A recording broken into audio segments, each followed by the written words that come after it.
Good evening, everyone. Welcome back to the Devil's Advocate podcast. I nailed the introduction on the first time on the first show. Absolutely delighted. We're here today to talk the big, massive game between Manchester United and Real Madrid, the two biggest clubs in the world on pre-season. Obviously, look, people say this game mightn't have significance. I believe it does because obviously when the two biggest clubs in the world meet, there's going to be a huge crowd here tonight. And obviously, look, we've debuts to talk about, some reunions to talk about, and obviously as well some duels as well. So a lot of topics to chat about here this evening. Joined to me to my right, I'm joined by Jonathan, and below me, I'm joined by Nathan as well. Reece will join us at some stage, whenever that may be.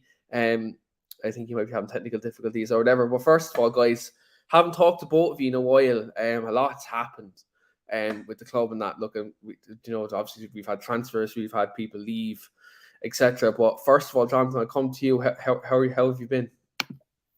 Yeah, really good, Keane. Just enjoying a kind of nice, positive pre-season. I know up until last night, the reserves lost 3-1 to Wrexham, but I think up until now it's been pretty positive stuff. The transfer window is tipping away nicely. Rumours there today, United are edging closer to that Highland deal as well. So, things are tipping away. It feels weird as United fans be positive in pre-season. Normally at this point in pre-season, we're cursing Ed Woodward and the Glazers, and I know we all still want them out and everything like that, but it feels unusual to be positive at this stage of pre-season and not panicking as much. Yeah, I think, look, from a preparation standpoint, it's been better than recent years. And I think, look, we're talking about transfers, like Onana coming in, which we'll talk about a little while. Mason Mount coming in. Mount looks like he's starting to settle as well. Highland potentially as well, and a couple of outgoings going. Though things are shaping up nicely. Just hope maybe at the end of the window, if the Glazers could leave, that would be the kind of icing on the cake. Nathan, are you feeling the same about I suppose, the start of pre-season and our preparation so far? Are you in the same token as Jonathan? Yeah, definitely. Yeah, it's a much more positive pre-season. I'm one of the camp that really couldn't care less about pre-season, but still, it's still important to get minutes and fitness and stamina up, and get the players that are new to the squad to be bedding in. And like you say, Mason Mount seems to be getting in there and really settling in quite well. So yeah, it's been a positive pre-season and definitely positive transfers, that's for sure. Yeah, 100%. I agree. And look, I think, like you said, it's all about getting minutes, getting preparation. And look, if you look at last year, Ten Hag didn't have new players to bed in pre-season last year. Granted, to Eriksen and that came in a bit later, but he didn't have much signings to bed in at the start. So, like, look, it's good he's got him in, and look, we're kind of. I suppose you can't really say, or you can only probably say it in August or September if that pre-season pay dividends. So that's something that I think will be definitely discussed at a later date and how that preparation went. But obviously, look, the main topic conversation tonight is going to be tonight's depending where you are in the world right now, tomorrow's game against Real Madrid on the US tour. Jonathan, I'll come to you first. Obviously, like, look, when you talk about football clubs and you talk about like the most recognizable football clubs in the world football, Real Madrid and Manchester United are the two football clubs, in my opinion, two biggest clubs in the world. It's debatable which one is bigger. I personally think United are a bigger club. People might say Madrid are a bigger club. It's a debate to be had when you talk about history, success, fan bases, you name it. But when you look at the way Erik Ten Hag wants to prepare his team, when you look at, obviously there's tactics, there's different formations, there's players he's going to want to have a look at. But when you look at the level of opponent that Man United are going to be facing today, how excited are you to see some of these new players come up against, like Vinicius Jr., Jude Bellingham, and others? Yeah, it is exciting. I have to say, I was a bit skeptical about the Arsenal game the other night. Actually, the level of performance and that victory actually did surprise me a bit, because I know Arsenal had arrived a good bit earlier in the US than United. United were barely in the US 40 hours when they took on Arsenal. So I was a bit worried. I thought we might have lost that game 2 or 3-0 first. So that performance and result really did surprise me.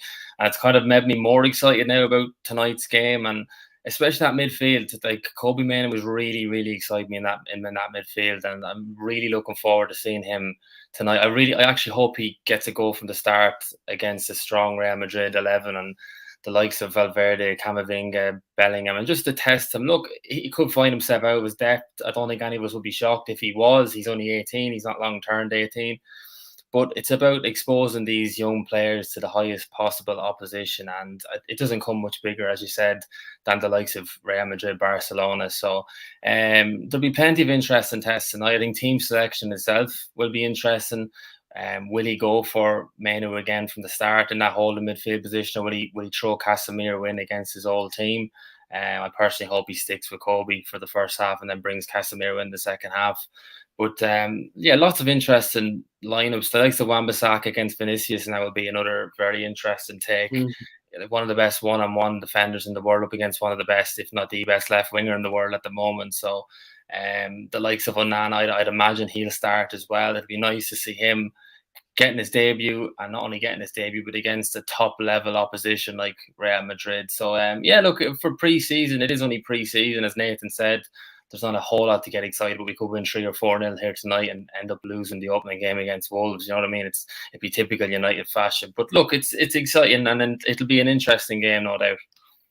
Oh, 100%. And like, look, we will talk about the Wan-Bissaka kind of Vinicius Junior kind of duel later on in the show. I think that's like, if you're talking about games and having subplots and plots, for me, that's probably the most intriguing part of this game, is actually watching the two of them against each other. Because like you said, Wan-Bissaka is probably, if you're talking about 1v1 defender, he's the best 1v1 defender in the world in terms of them types of situations.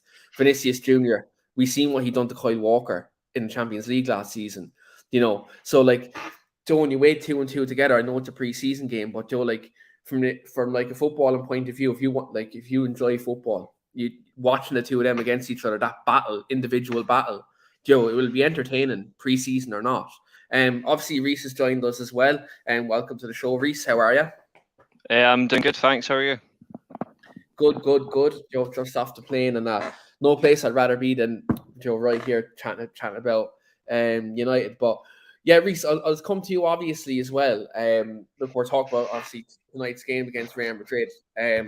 Huge in terms of our pre-season preparations. Jonathan mentioned Kobe Manu in terms of his progression. Obviously, he had a breakout season in the youth team last year, and consequently was in many match day squads as well last season. What have you made of Ten Hag's integration of him this pre-season? Do you think it's going to be another slow burner like we done with Garnacho and other players? Do you think Ten Hag's going to integrate him that way? I think so, and it's the best way to go. If you rush a player, especially at professional level, you can burn them out. Like, look at Langa as a perfect example. He's now waiting Nottingham Forest because he got found out too quickly. He never got an opportunity to change or adapt his game. Garnacho, on the other hand, has been used differently. So, in respect to, I think pre-season wise, I mean, I didn't watch the Wrexham game, so I've got no clue if he played. Like, I'm not fucking watching a game of football 3:30 in the morning. But all in all, like, I've been impressed with what I saw in different games so far. I mean, I'm happy with that, but I'd rather we use him sporadically and give him like 45 minutes a game, 45 minutes, and not like an RP season game, no bother. But when it gets to the main season, I'm expecting him to be used mainly for the cup games and the odd game in the league where he'll get like maybe 35 minutes on the bench, like from the bench. But other than that, not really I don't want to see. I think we lost Reece there, lads. I'm here. Hold on. 1 second. It's just my laptop shit. There we go. I still think we lost him. Is he still there? Yeah, I'm still here. Sorry, my laptop's just shit. Everyone knows that.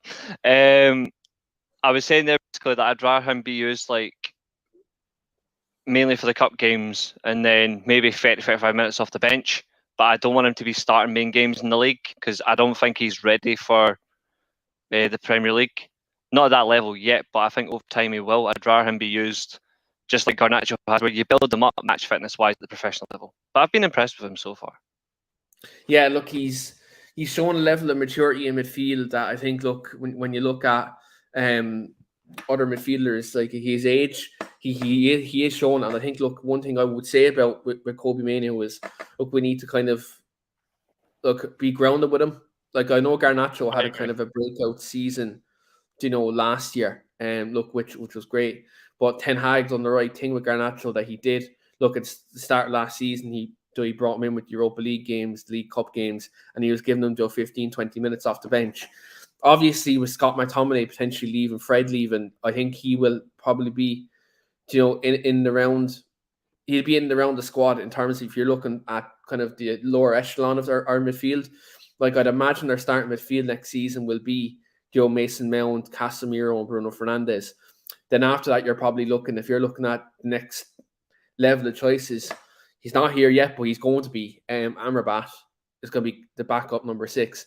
Your backup number 2-8 is Eriksen and Maino.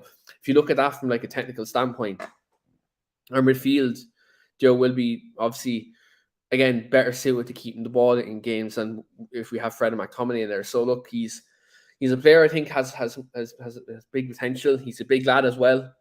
He's very strong, very mobile. And so from that perspective, I think he'll be able to hold his own in midfield. But again, like you said, Reece, as well, with Anthony Elanga, kind of, look, we all know Ralph Rangnick kind of overexposed him, but he kind of had to at that point because the team was at such a kind of a low point that we needed kind of a shining light. And Elanga was that. Now, albeit, like you said, he got found out. And look, maybe Nottingham Forest is his level, but Nottingham Forest, to be fair, are a decent side. Whether you want to say about them or not, they are a decent side. So look, hopefully he does well there. And look, best of luck to Elanga. I'm just going to come to a couple of comments and I'm going to come to you, Nathan, then on the next discussion point there. Julio says it's pure positivity in pre-season in the US. Hasn't felt like this since 2014. Louis van Gaal had us thinking we were winning a lot with the football we were seeing. I remember that pre-season. We were literally, I think, had 60-70% possession every single game. We were playing teams off the park. So Van Gaal sold me dreams that year.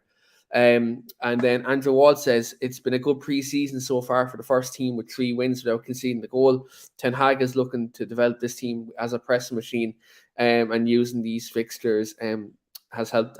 Yeah, definitely look for preparation. So he's doing it the right way. I'm not going to read Shane Dowley's comments regards to Reece's connection because it is fuck you, Shane. Fuck you, Shane. It is past 6 o'clock in the evening, and I do not want to get any strikes off YouTube. Because even though I can see the comments. I'm just going to up yours, Shane. Up yours. That's it. Yeah, on that, if this was past 9 o'clock, I would bring up the comments, but not tonight. But obviously, Nathan, a big talking point in this pre-season has been Andre Onana in terms of his signing. Obviously, a lot of people are saying with Onana, it's kind of a new era for Man United having the ball-playing goalkeeper, considering we've had David De Gea for such a long period and a great servant to the club. But looks like obviously, we've had to go on to pastures new. How excited are you to see Andre Onana kind of put on a Man United shirt tonight? And when you look at the way Erik Ten Hag wants us to play, how crucial do you think having the goalkeeper who can not only play at his feet but also be commanding and coming off his line? How excited are you by that? Yeah, definitely excited by it. I think it was important to make that change now because I think we have been behind in making that change because the playing from the back goalkeeper has been quite a big part. Excuse me. Of like how football is progressing, and it's been important for us to try and keep up with that. And I think that as much as I was a big advocate for De Gea and I didn't like the way it ended, but I could see near the end of his United career, you could see the distribution wasn't brilliant, and it's going to be important for Onana to really, like you say, command from his position and keep his back line in check and play that ball that we need to be playing out from the back, sort of thing. Like I say, it's important for us to make that change now because we have been lacking in that position. That's for sure. But yeah, definitely excited by that signing. Yeah, I think it's a sign that was needed. I was saying like Reece can probably vouch for this. Like last summer, I was saying we needed a goalkeeper, but look, there was other positions in the team like centre back that needed to be addressed. We needed a right winger last year for the balance of the side. Obviously, Mason Greenwood was gone out of the side. Marcus Rashford was being used on the right. Elanga was being used on the right. We didn't have a right winger. Ten Hag, obviously, for the benefit of the full system, has done that with Anthony now. We've Amad Diallo, who's actually looked solid this preseason as well. Anytime he's played, he's looked very formidable. So I think if you look at the right wing position, we've that locked down. But in terms of Onana, Like from what I've seen him, like I don't watch Serie A football. Reece knows I like Serie A. Like I'd watch the odd game, but I don't watch it full fledged. I don't. But from what I've seen of Andre Onana in the Champions League last season, in Inter's run to the final, he was a very commanding goalkeeper. Especially in them 2 Milan games and the Champions League final itself, he really did stand out. And when you're a Man United goalkeeper, you need to have look, I don't want to come across as a bit of an arsehole here, but you need to have a bit of arrogance when you're a Manchester United goalkeeper. Schmeichel had it. Van der Sar had it to a degree, and hopefully he's well as well, by the way. And Onana as well. Like, you can see he has that bit of bite about him. He has that swagger. He had and not only that, he's brave. And one thing I'd always say about David is David De Gea. He was a great shot stopper, and he made great saves. And look, especially if you're looking from the period from when Sir Alex retired up until probably at the World Cup in 2018, he probably had one of the greatest runs of a goalkeeper you'd probably ever see.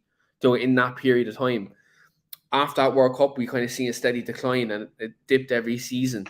I think now, if you look at the way we want to play, especially if we're going to press teams like the way Erik Ten Hag wants us to press, especially if you have Mount and Bruno pressing up the field, and some teams might do us over the top. You're going to need a goalkeeper that's going to come out and I suppose, sweep, and when he has the ball, be able to pick out the pass so we can hit teams in transition, especially if Ten Hag wants to be that kind of team that plays in transition quickly. So he's a very exciting signing. Obviously, Jonathan mentioned it's great to see him come up against Real Madrid. It could also set the tone for if he has a bad game. You know what? You know how fickle some people are in social media and stuff. But I think a player like him, he won't be phased. But Jonathan, we've talked about, ever since we've known each other, we've talked about this goalkeeper position for a while. Was he your first choice to come in? Was he someone that you had your eye on? I'm not going to lie. He wouldn't have been my first choice a few months back. Definitely not. It was hard to look at the goalkeeper market across Europe and pick out an obvious candidate that was going to come in and replicate the standards of the likes of Ederson or Alisson at Liverpool and Man City. Those two have come into the Premier League and have just set a benchmark for the last 5-6 years. And it was hard to look across Europe and see an actual ready-made replacement for De Gea that could come in and replicate that. Like yourself, I'm a fan of Serie A, but I don't get a chance to watch a lot of the games. So I'd be lying if I said I knew a lot about Onana.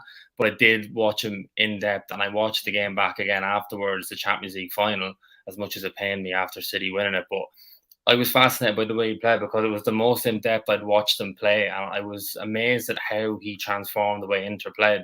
Because obviously they were going to be sitting back very defensive in that game against a very, very efficient and attack-minded City team. But he just had the ability to get them up the field, even though they were playing with 5 at the back with like 2 holding mids. But they seemed to cause City a lot of problems going forward on a consistent basis. And that was a lot to do with Onana.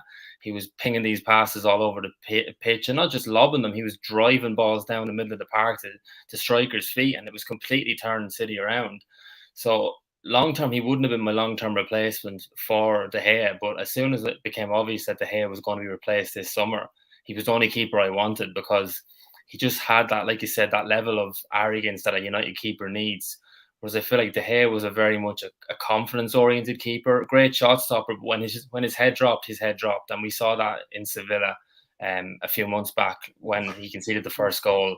It just evaporated after that, and he was just, as much as he improved from that kind of lanky 20-year-old that arrived 11 years ago, 12 years ago, whatever long it is.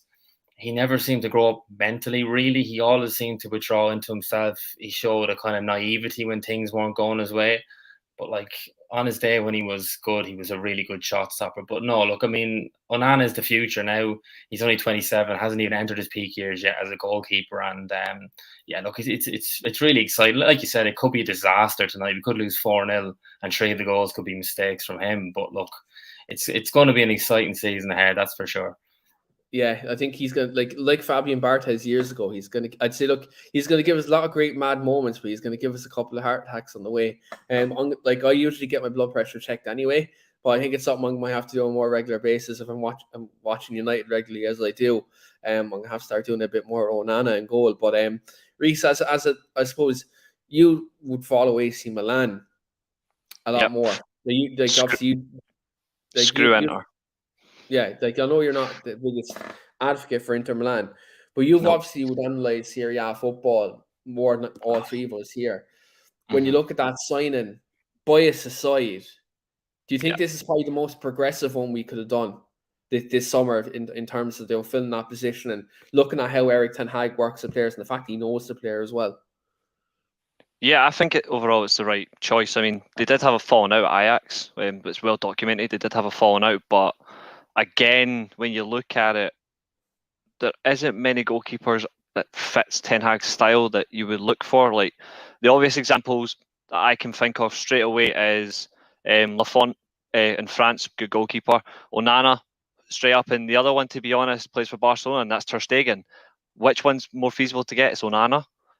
I look at them and I think we've got the right choice, especially familiarity. The best thing if you're for a manager as well, you want to get your team going. Crucial second season, you go for somebody that you know, somebody that's familiar with your game. That you don't have to tell them what, like you don't have to tell Onana like 500 instructions in one. Just play the perfect pass or how he's to come out of his box. He knows what's demanded of him. He's played at the highest football for Ajax, won titles. He's won the Coppa Italia, won the Super Coppa with Inter Milan, reached the Champions League final with 8 clean sheets. I mean, what more can you realistically ask for? I mean, and not just that as well. It was clean sheets against top teams as well. Like you look at like Bayern Munich, you look at like obviously dubious as well about how he conceded the goal in the Champions League final. But hey, I mean, it's Rodri. But if anything, I think it was the right choice for who we've chosen. And to be honest, I disagree about. I like Mainan Julio, but I wouldn't have taken Mainan because Mainan's an old-fashioned shot stopper. He's basically Courtois, except superior.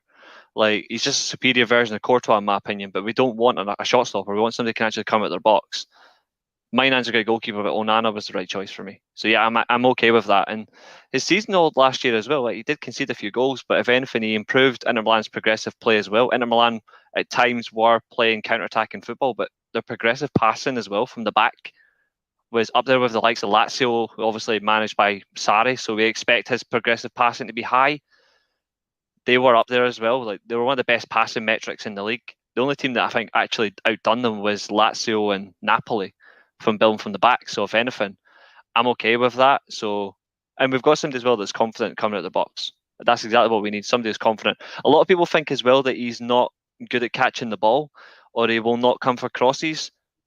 Check your facts, you delusional grunts, because he actually does come. He does come for crosses. He does actually get in there. He's not the tallest of goalkeepers, but he's not feared either. Like he'll show you, he takes no fear. So we've got somebody as well that's got confidence in their own ability. So I'm happy with that signing anyway. So yeah, I'm more than happy with that. Bias aside, yeah, I'm happy with that because the only other goalkeepers is what I've mentioned. I don't think Mainan would have been right unless you're planning on absorbing a lot of shots, because that's what he does. He absorbs a lot of shots, but he does actually come for crosses, but he's not a progressive goalkeeper. So we got the right choice, 100%.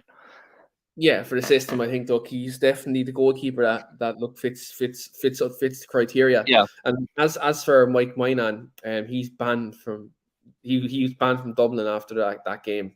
I think he's amazing. I think he's amazing, but he's not the type of goalkeeper you'd have in a progressive system. He's not. Oh no, he's But not. like, if we were managed by somebody who's similar to like Mourinho, except less aggressive in terms of like how he handles himself in a conduct environment, he's your goalkeeper. Like he's that type of goalkeeper. Like he'd be perfect to replace Courtois at Real Madrid.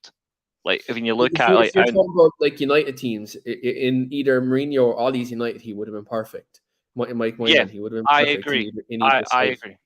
Yeah, 100%. Because he takes so many shots per game, but the one thing he is capable of is commanding his box, and he's not prone to stand on his line. He isn't prone to stand on his line. He will come for a cross, but he doesn't distribute. He doesn't distribute as the top goalkeepers of that echelon does. He just gets the ball straight into a Tomori or a ball. It was Tonali, but obviously he's now playing for Barcodes. But Benacer as well. Like you can get the ball into them, and you're going to progress the ball. He isn't going to look to do that, but he will go long if he has to. But Onana will come out 50, 60 yards, just take the piss, and then he'll run back to his own net. So I'm looking forward to having multiple heart attacks anyway. Yeah, 100%. He's going to look. Onana is going to give us like a lot of headaches, but at the same time, I can't wait for the games where we play the likes of Liverpool and Arsenal, or when we play City, and he comes out 40, 50 yards, probably gives the finger to Haaland and tells him to catch up with him. He probably won't, but I'm up for all that. So give me more, and even better as well. Like Varane, he's not in his international setup because the Cameroon manager kicked him out. So he's so out long term. Cup of Nations, we definitely don't have to worry about that. The African Cup of Nations, he'll be exempt. That's one of the first worries I had when he signed, but luckily someone cleared enough of me live here on Steam when I had that worry. Yeah, the Cameroon manager kicked him out of the team because he likes to come out of his box. I mean, if I'm enjoying my job, like, why would you kick me out for doing my job? Yeah, 100%. That was a bad move. But look, it's a very exciting signing, and I think it's something. He's a player who I think, like you said, is going to give us a lot of heart attacks. I think he's going to give us a lot of great moments. And I think if we're talking about counter attacks being a transitional team, he's going to definitely help that massively. I agree.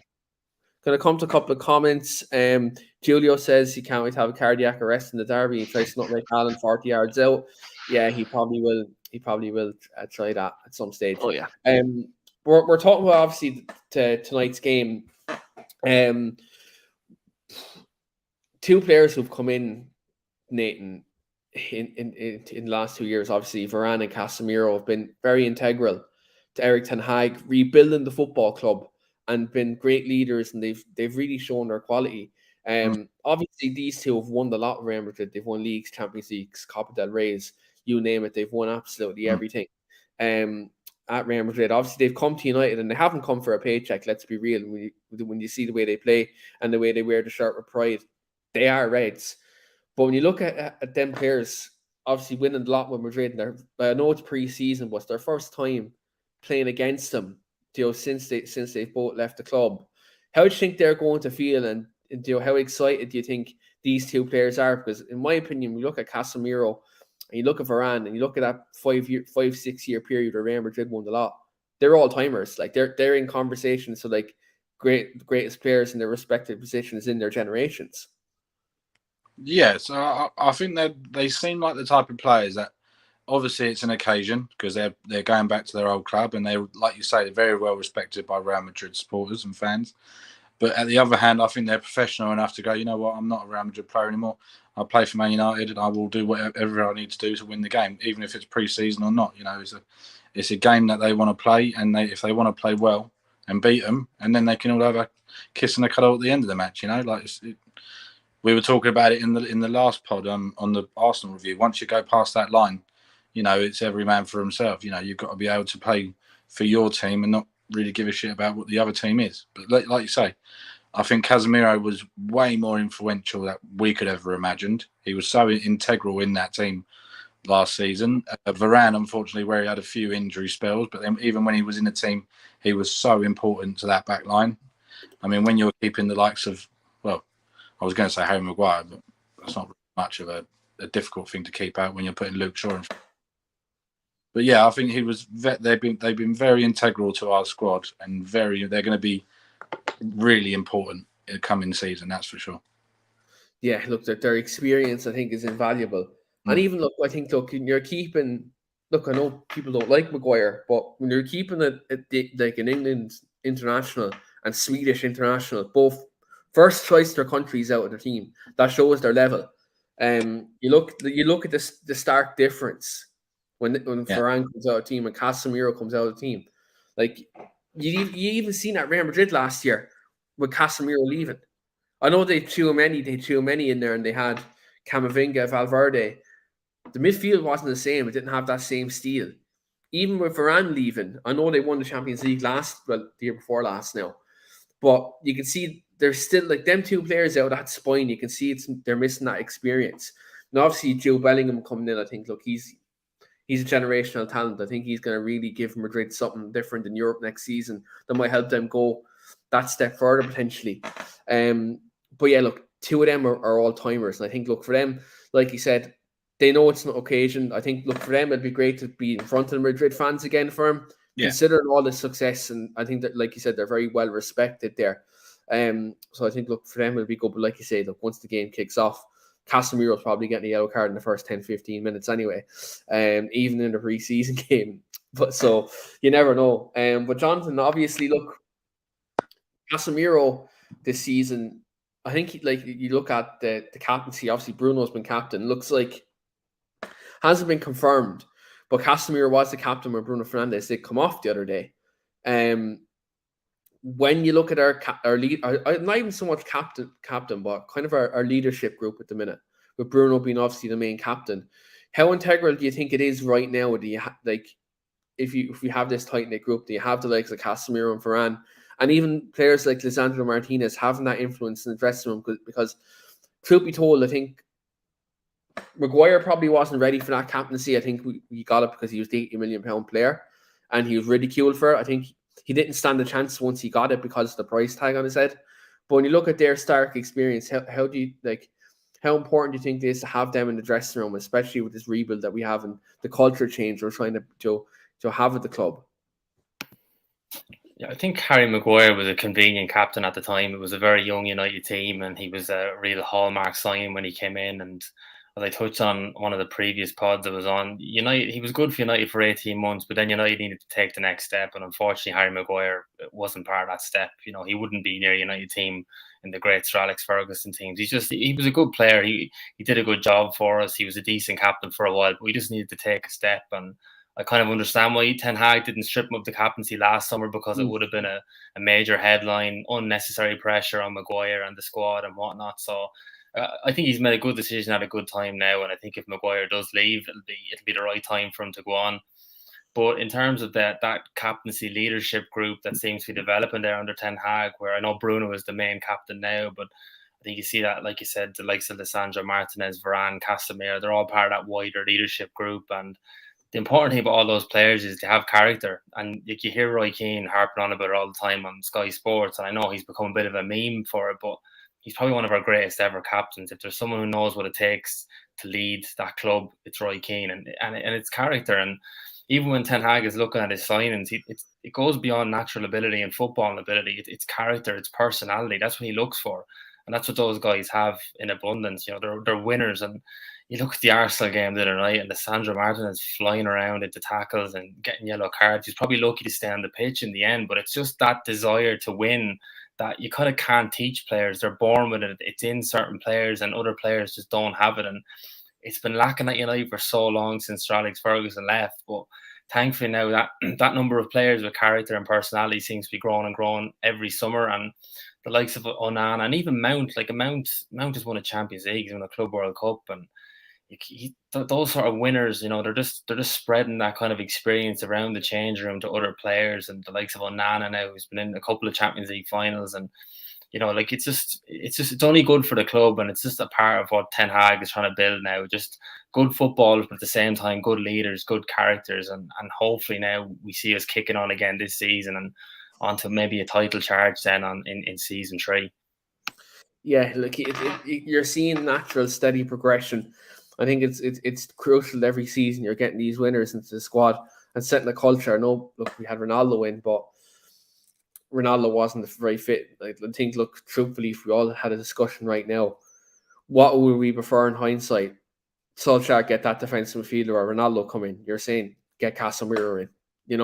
At that time, I think, look, it would have been perfect at that stage. But I do think the culture that Ten Hag is setting is brilliant. And this is why I said on Twitter last night, I just hope that the ownership situation gets sorted out sooner rather than later. Because I think if Erik Ten Hag has the right structure above him upstairs, he can really bring this club back to where it should be, at the top of English football and the top of world football. I think he's that talented of a manager. And when you look at the amount of things he had to deal with last year, Ronaldo, Maguire, the ownership, and then to finish third basically without a striker last season, because truth be told, Martial wasn't fit long enough. Weghorst, let's not even talk about him. Rashford was injured for a little bit as well. And by the way, still got 30 goals, but he was injured for little parts of the season as well.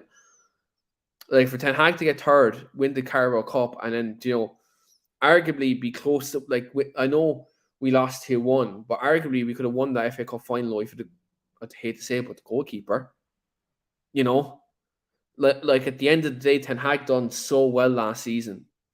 And I think for me, if he gets that right structure upstairs, and then he gets the right characters and the right players, the winners, but also obviously the quality, he gets that right balance. We can see his club get back to where it needs to be.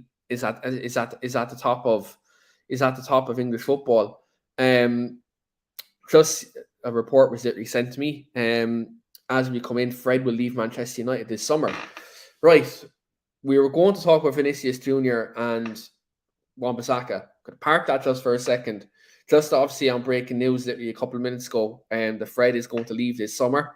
I'm going to go to you, Reece, because obviously you're a big fan of Fred.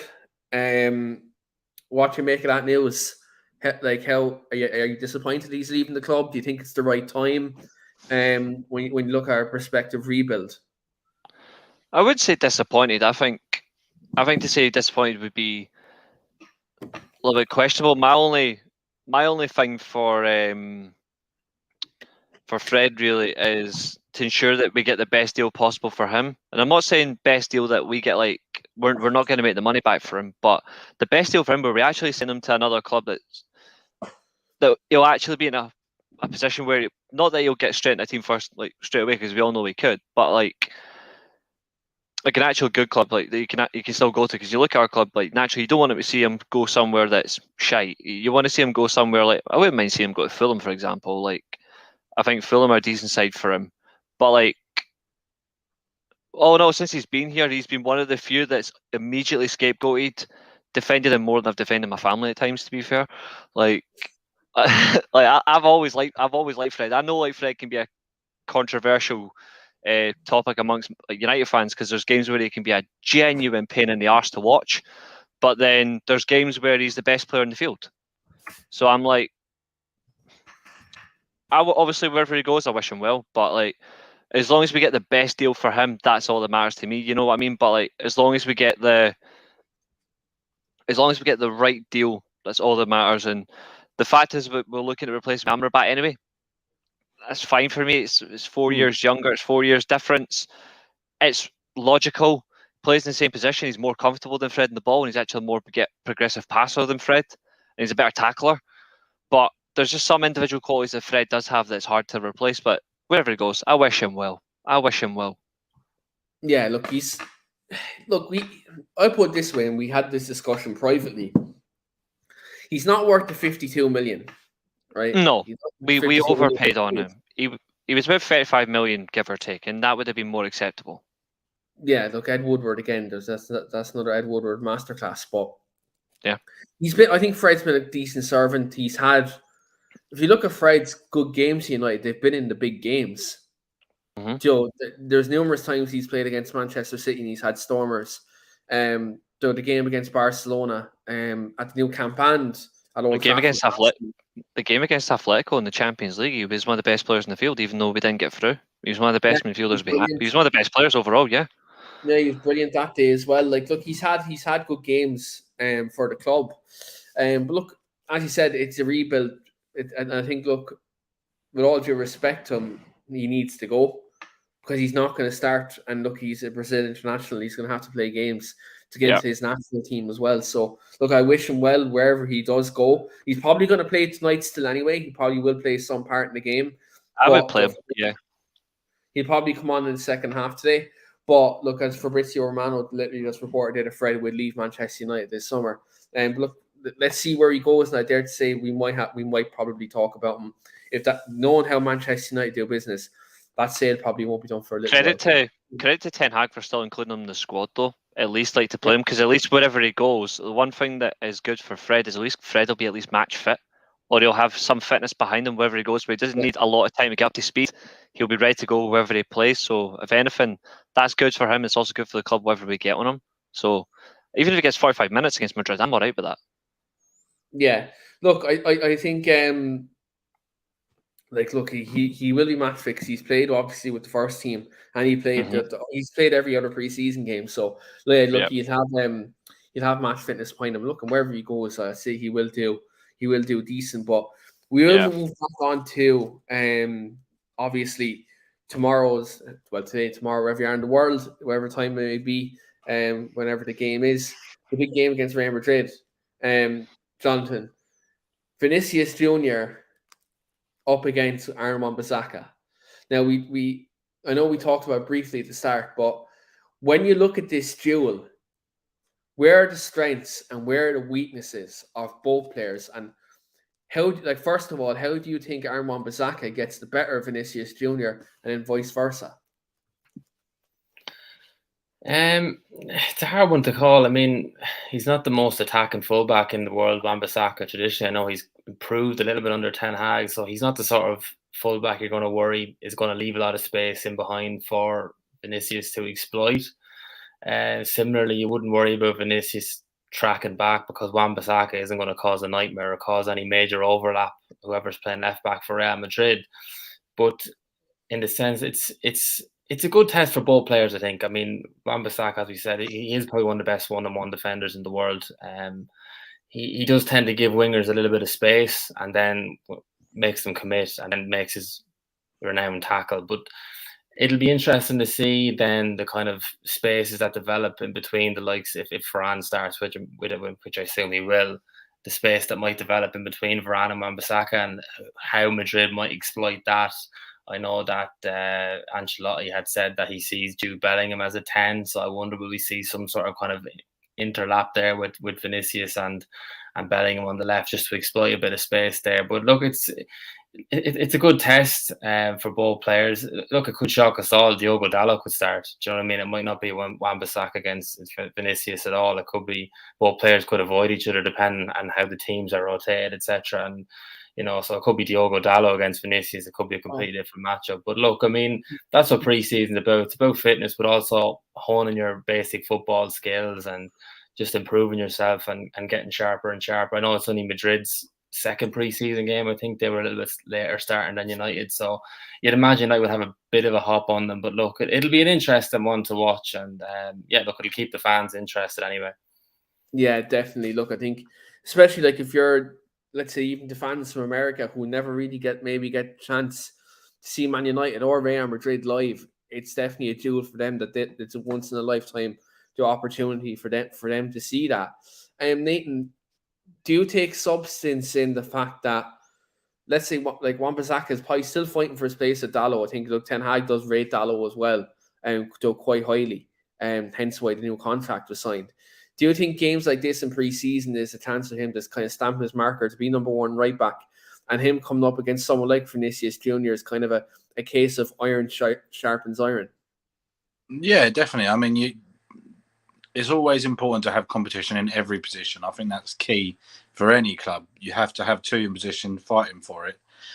And yeah, you can understand if Wan-Bissaka needs to go into this game thinking I need to be number one on the team sheet for that game in the opening game of the season against Wolves. So it's important in that respect.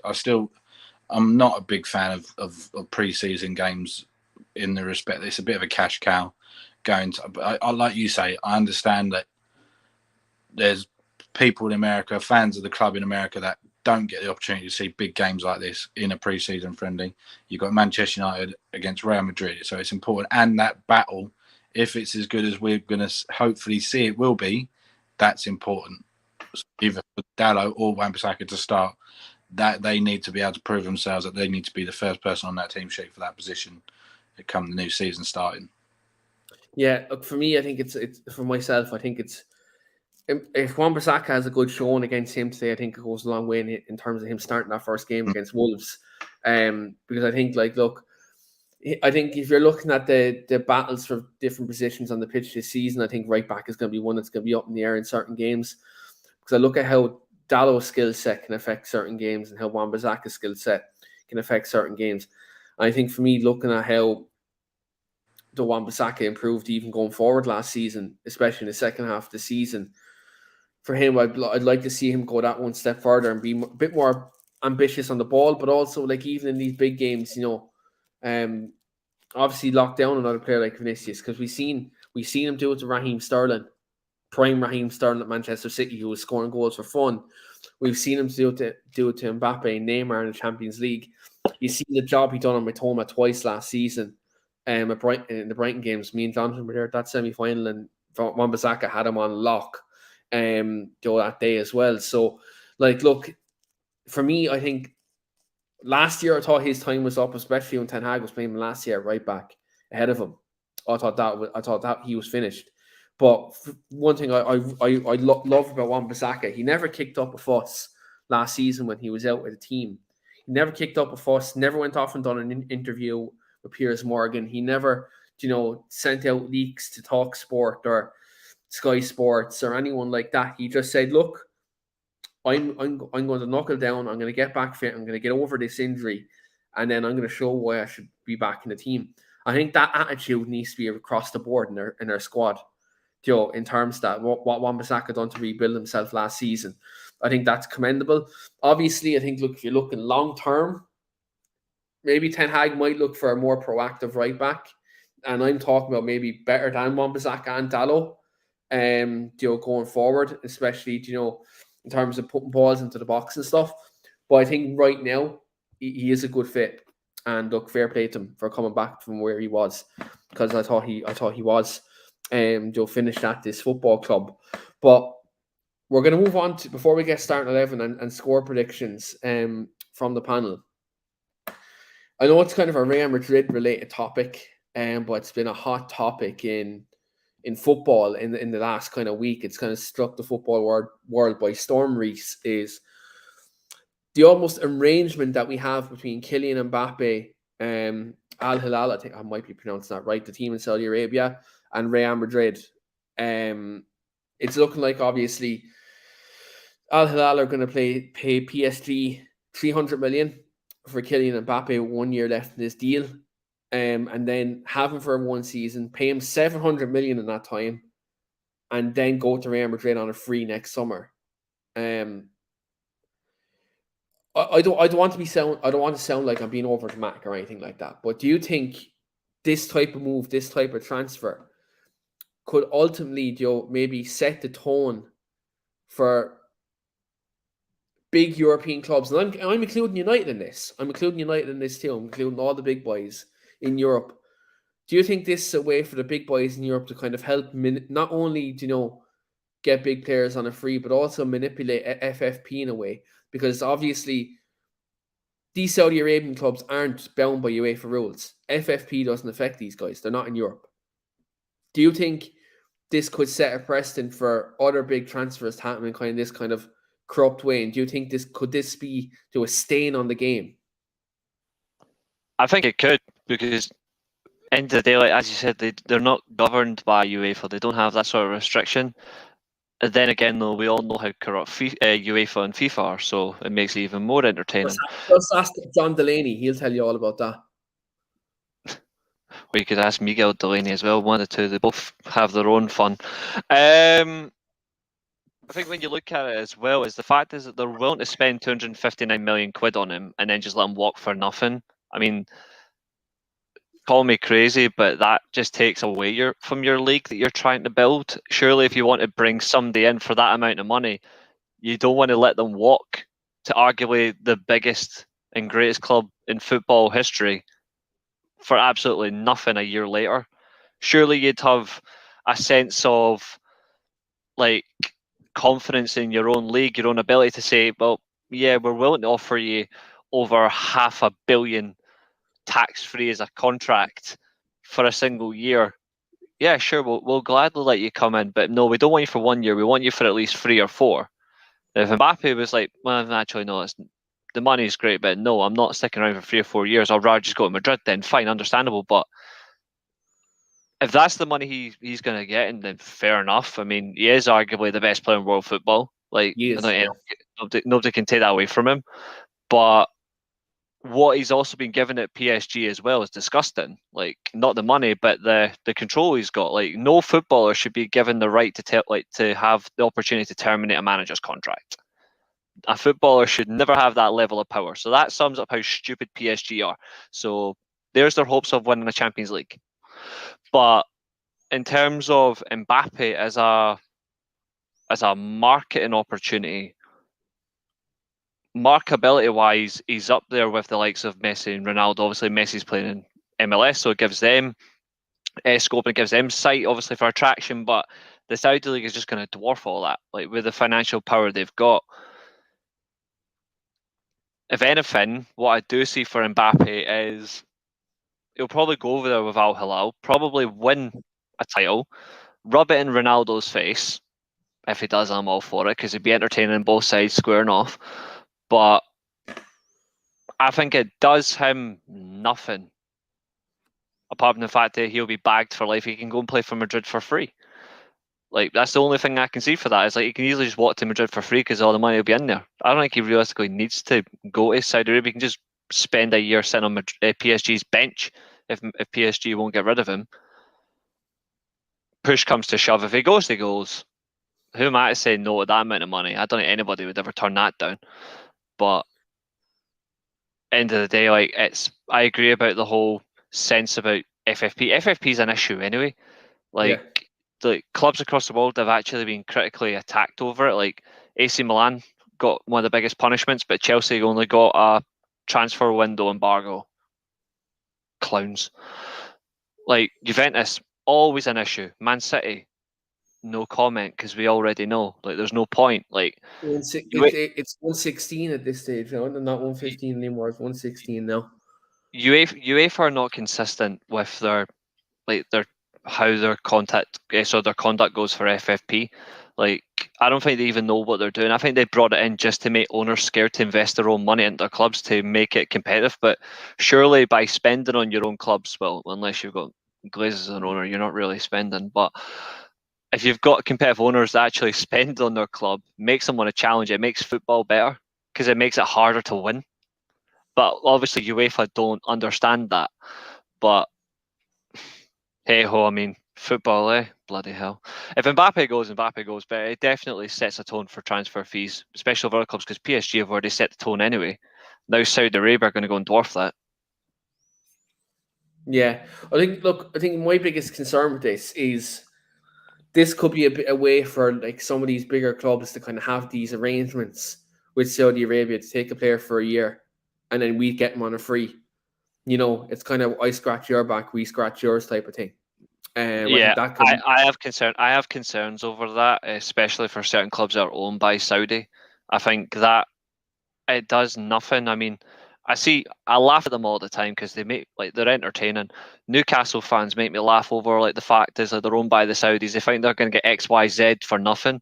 I mean, I'm sorry, but I could be Kylian Mbappe with no pace, and I still wouldn't choose to go and play at St James's Park.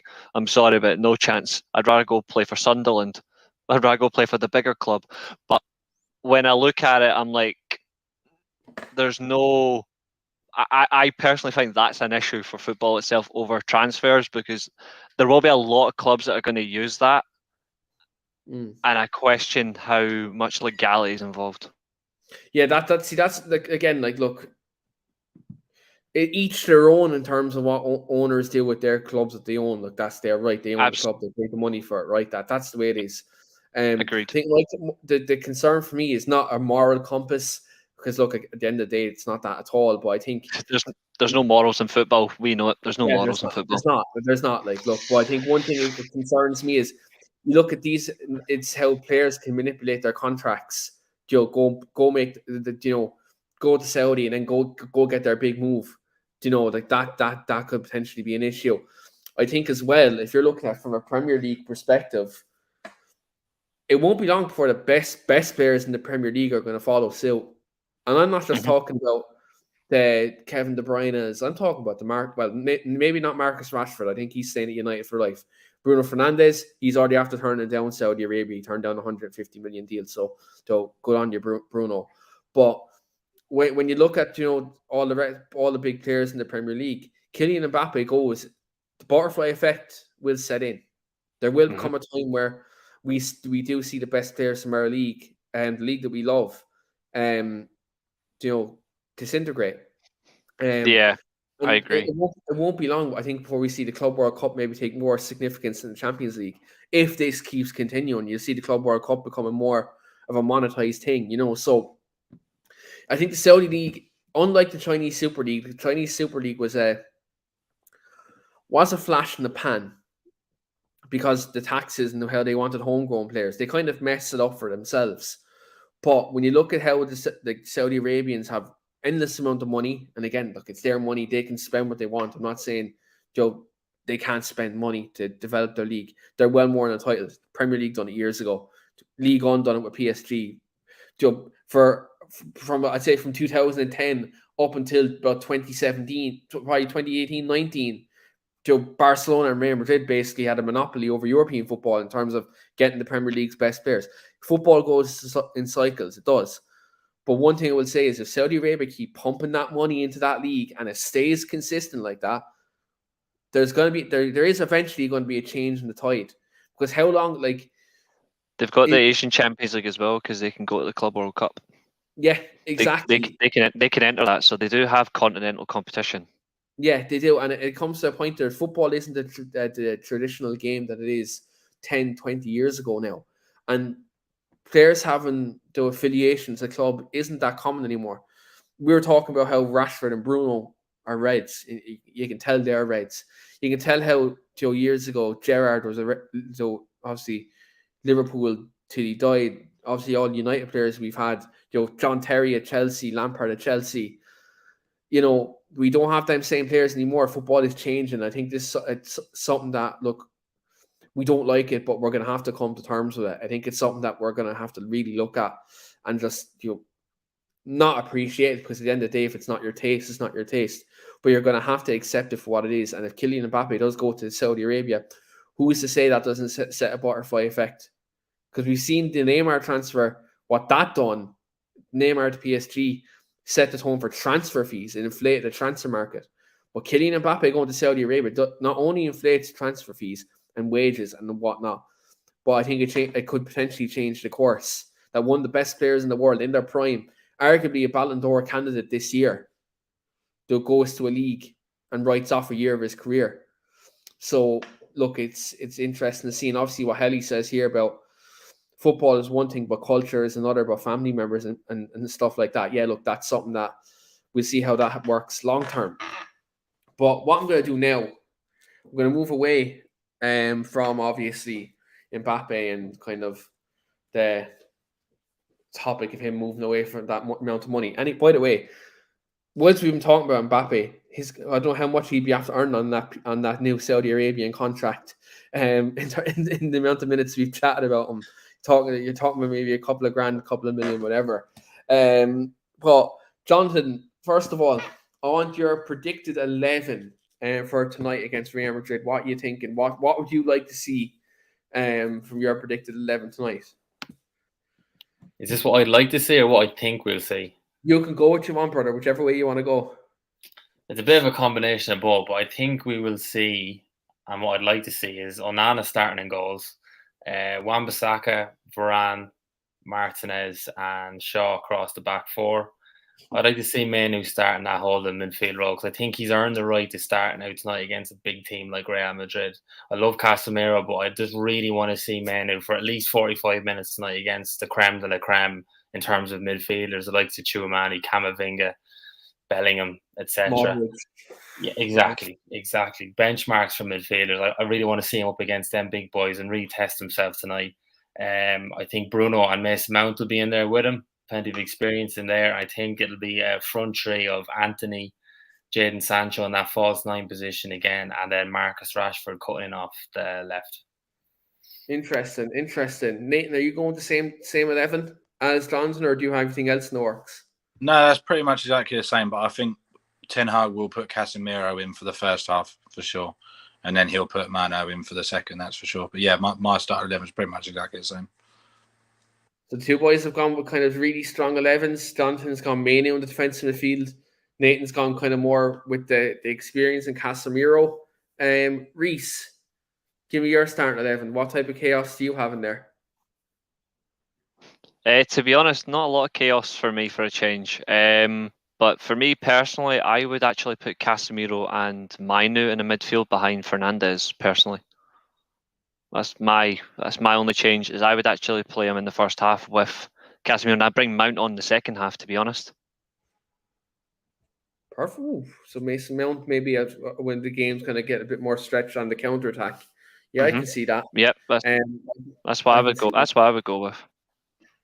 Interesting. So they've all gone for the same back fours and front threes and just different changes in midfield. I like that variety, lads. I would maybe change one other thing though, because I've been really impressed with Sancho. But I also would probably do the same for Sancho second half. To be honest, I would probably only if he was in the. I'm just trying to think who else we've got in the squad, but I wouldn't mind Sancho coming off the bench because he's started games really well. I'd rather see how he comes into a game from the second half perspective, and that's what I would rather do. So I would maybe change the front three around somewhere, but it depends on who's actually in the squad. Like if it was a Garnacho, I'd put Garnacho on the left wing and start Rashford up front personally. Yeah, it's fair that Garnacho did start the last game, so it'll be interesting to see does he play Rashford from the start or does he start Garnacho? For me, I'm going to go Onana in goal, obviously. I think, Keane played a lot of that game the other day, so I'll be going kind of to Onana to get 90 minutes today. I think it'll be very important for him. I'm going to go same back four, Wan-Bissaka, Varane, Martinez, Shaw. I think it's important for them lads to keep playing together and getting that relationship. And selfishly, again, I want to see Vinicius against Wan-Bissaka. I just want to see what happens there. I was talking about it last year. I just want to see that duel. I want, as much as I get Jonathan's sentiment, I'd love to see Kobbie Mainoo play from the start against the big boys. But I actually would like to see him come on in the second half when he's a bit fresher. Then maybe Modric and them might be a bit tired maybe in the second half because it's only their second game of pre-season, and Mainoo can come on and maybe establish a bit of dominance in there. That'd be interesting. But I'm going to go Casemiro for sentimental reasons to start against this former club, and I'm going to go Bruno and Mount in there. My front three then, I'm going to go Rashford off the left. I think Garnacho again in the second half could be explosive against maybe a much changed Real Madrid defence. I think that'd be great to see Garnacho up against that. I'm going to go Jadon Sancho through the middle in the false 9 position and Anthony off the right. But then again, Amad Diallo maybe off the right could be an option as well because he's fit. That he was taken off and that injury wasn't serious. Thank God. Even though I know even Arsenal fan in the comments, you are sound, but there was a couple of Arsenal fans online crying that we were trying to bust their players when our player left the pitch on crutches. Luca's all right. Luca's sound. Yeah, Luca's sound. So it's not against you, Luca, but there's a lot. To be fair, Luca would agree. There's a lot of Arsenal fans that are clowns, like especially when it comes to those challenges. Like I'll admit to that. Yeah, only one player left on crutches, and it wasn't an Arsenal player. But yeah, that's my front three: Sancho, Anthony, and Rashford. But look, again, if Ahmad's fit, I'd like to see him get some minutes as well. And Martial is back in the squad. Maybe we can get a cameo. Anthony Martial, Reece. Anthony Martial is back in the squad. I had to put him on mute there because you kept saying who. I only done that because we know exactly why I done that. Yeah. Well, Anthony Martial is back in the squad, so if he can get 45 minutes in the second half and drive up his transfer price, that in sell teams' dreams, that'd be great. But on that, guys, I'm going to go a quick round and score predictions for the game. I'm going to come to you first, Reece. Give me your score prediction. It's Madrid's second game. It's our fourth. We should be slightly fitter than them, but their quality is insane. I'm going to go 1-1. 1-1 in the preseason game. Nice tight game. Mm-hmm. Do you agree, Jonathan? Do you think it's going to be a draw? I think it'll be tight in the first half, but I think United's superior fitness at this stage of pre-season might just do us a bit of a favour in the second half. So I think we'll see a few goals. I think United are going to win 4-2. 4-2, 1-1 and 4-2. Nathan, we're seeing the variety here. Are you going to top this off with an absolutely nuts scoreline, or do you think it's going to be a boring game? I'm going to give you the exact same prediction I gave you for Arsenal, 0-0, and I couldn't care less. So he's 1-1, 0-0, 4-2. On that, I'm going to go 3-1. I think, like Jonathan, I think we'll be slightly fitter.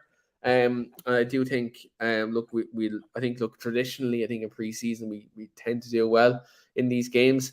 Now, again, this isn't me saying we're a much better team than Real Madrid. I just think fitness-wise, we're a bit ahead. And I think when you look at Madrid's maybe much changed team the second half in the back line, but they mightn't be as strong. I think that's where I think up front we having the likes of maybe Garnacho, Ahmad, and Martial to come on up front, though could be a good combination. So I'm going to go 3-1.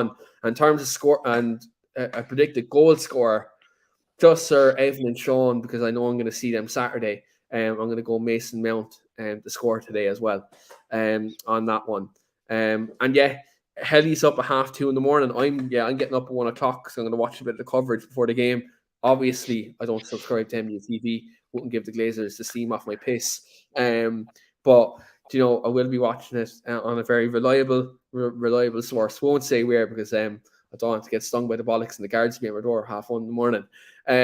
But on that, guys, we will wrap that up there. And thanks very much, Jonathan, Reece, and Nathan, for coming on this evening. As always, we do appreciate your support, and do make sure to like the video and subscribe to the channel as well. We do appreciate everyone's support and everyone's feedback and comments. So don't keep them coming in. And in terms of future shows, obviously Dortmund games after this, we'll do a preview on that.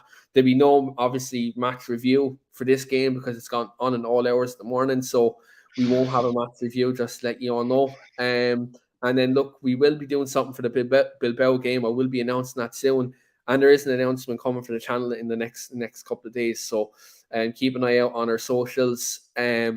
Obviously, whether it's Twitter or our YouTube community space as well, because the announcements are going to happen simultaneously through there. So whichever kind of social media you do follow, and make sure to keep an eye into them because it is exciting. And look, you have all the lads' Twitter handles there as well. So if you want to drop the lads a follow as well, you may do. Because Reece obviously has taken over our old wrestling podcast, the Weekly Steel Chair podcast, is his own channel now. So do go over and subscribe to Reece as well. The video will be the link will be in the video description after this video. So thanks so much active on that one. Yeah, I'll drop that in after the show. But thanks very much to all the boys for coming on. Hopefully Manchester United get the win. And as always, guys, we'll see you later.